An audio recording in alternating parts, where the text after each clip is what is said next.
Boa noite, eu sou a Tayane, vamos nas pegadas? Hoje nós vamos falar sobre a sutileza da tentação. Se encontra em Gênesis capítulo 3, do versículo 1 ao 7, que diz assim: Mas a serpente, mais sagaz que todos os animais selváticos que o Senhor Deus tinha feito, disse à mulher: É assim que Deus disse: Não comereis de toda árvore do jardim?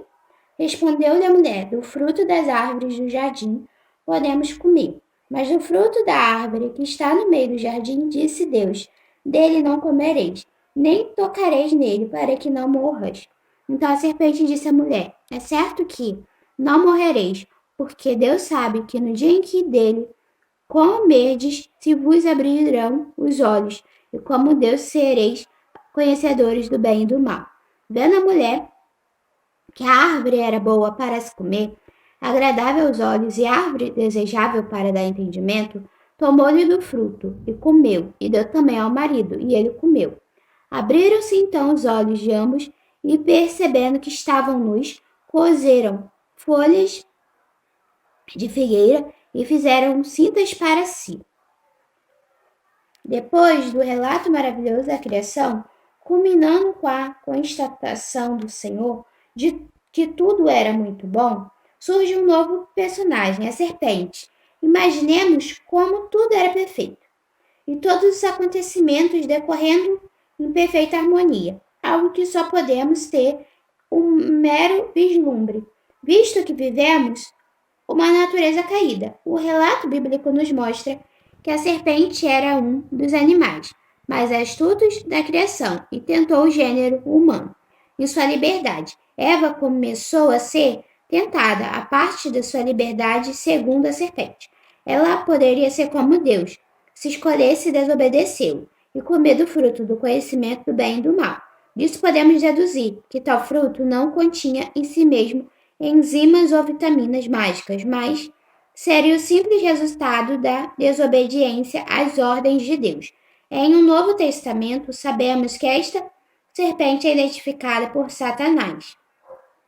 Ele enganou Eva por sua astúcia. Primeiro instigou dúvida em relação à palavra de Deus. É assim que Deus disse? A serpente conseguiu colocar uma dúvida na mente de Eva. Satanás deturbou o mandamento, insinuando que Deus havia não proibido Adão e Eva de comerem de toda a árvore do jardim. Na sequência, Satanás se atreveu a negar as consequências da desobediência. Ele deturbou o mandamento do Senhor, ao sugerir que Deus ocultava algo benéfico para Adão e Eva. A mulher sucumbiu à tríplice tentação: o desejo da carne, boa para se comer, o desejo dos olhos, agradáveis aos olhos, e a soberba da vida, desejável para dar entendimento.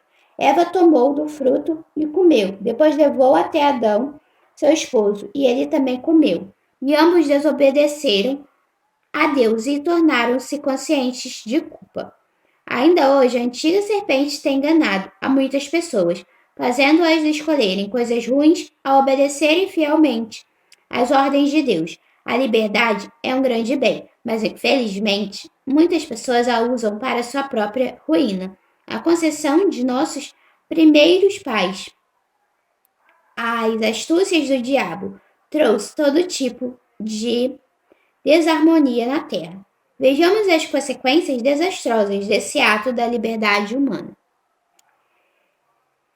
Que você possa meditar nessa mensagem. Em Romanos 16, capítulo 16, versículo 20, diz assim: E o Deus da paz em breve esmagará debaixo dos vossos pés a Satanás. A graça de nosso Senhor Jesus seja convosco. Lá em Apocalipse 12, versículo 9, diz assim: E foi expulso o grande dragão, a antiga serpente que se chama Diabo e Satanás, o sedutor de todo o mundo. Sim, foi atirado para a terra, e com ele os seus anjos. E o 10 continua: Então ouvi grande voz do céu, proclamando: Agora veio a salvação, o poder, o reino do nosso Deus e a autoridade do seu Cristo. Pois foi expulso o acusador de nossos irmãos, o mesmo que os acusa de dia e de noite diante do nosso Deus. E aí o 11 diz assim: Eles, pois, o venceram por causa do sangue do Cordeiro e por causa da palavra, do testemunho que deram, e mesmo em face da morte, não amaram a própria vida. No 12 diz: Por isso festejai, ó céus, e vós, os que neles habitais, ai da terra e do mar, pois o diabo desceu até vós, cheio de grande cólera, sabendo que pouco tempo lhe resta. O dragão persegue a mulher. Apocalipse, capítulo 12, do versículo 13 ao 17, diz: Quando, pois, o dragão se viu atirado para a terra, perseguiu a mulher, que dera à luz o filho varão. E foram dadas à mulher as 2 asas da grande águia, para que voasse até o deserto, ao seu lugar, aí aonde é sustentada durante um tempo, tempos e metade de um tempo, fora da vista da serpente. Então a serpente arrojou da sua boca, atrás da mulher, água como um rio, a fim de fazer com que ela fosse arrebatada pelo rio. A terra, porém, socorreu a mulher, e a terra abriu a boca e engoliu o rio que o dragão tinha arrojado de sua boca. Virou-se o dragão contra a mulher e foi pelejar com os restantes da sua descendência, os que guardam os mandamentos de Deus e têm o testemunho de Jesus, e se pôs em pé sobre a areia do mar. Que Deus aí possa continuar falando no seu coração.